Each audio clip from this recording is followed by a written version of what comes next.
Valor and Blade demo. This game has a parry, so it makes it into parry review.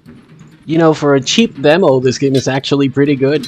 So what convinced me to play this game is that I didn't know if it had a block or a parry, but then I realized that it had a parry, so I'm like, okay, I'm gonna play it. Now, I'm a bit confused as to the insta-kill element of the parry, because some enemies get insta-killed when you parry them and you counter and you riposte. Right? Some enemies get insta-killed when you do that, and then other enemies do not die instantly when you do that, so I'm kinda... You know, just look at the video so you can see which enemies die instantly and which enemies do not, and then you can like make your own assessment as to like how that system works, because I don't understand it yet. So the parry button is the left bumper. That is how you parry. You press that button at the last moment, just as an attack is about to hit you, and you will successfully parry.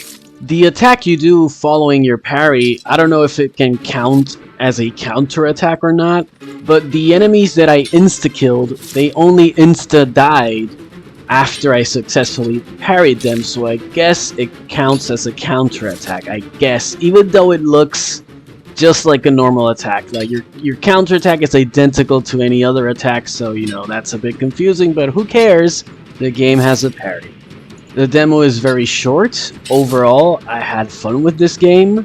I like that the game feels infinite, even though it isn't. It's not like an endless horde game. Like, the demo has a clear beginning and a clear end, but as you play it, when you're in the middle of the game, it feels kind of like an infinite roguelike would feel like. And I like that, when the game is like infinite horde.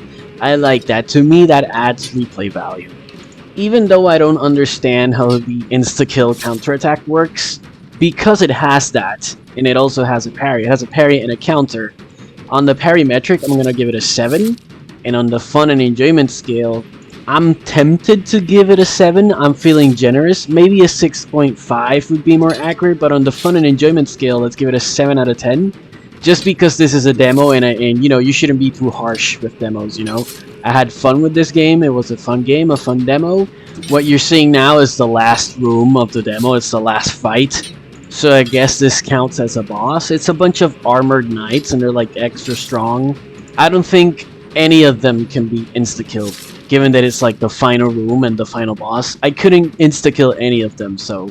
But yeah, this demo has the makings of a good game, and I like that. So thanks for watching, take care, and enjoy.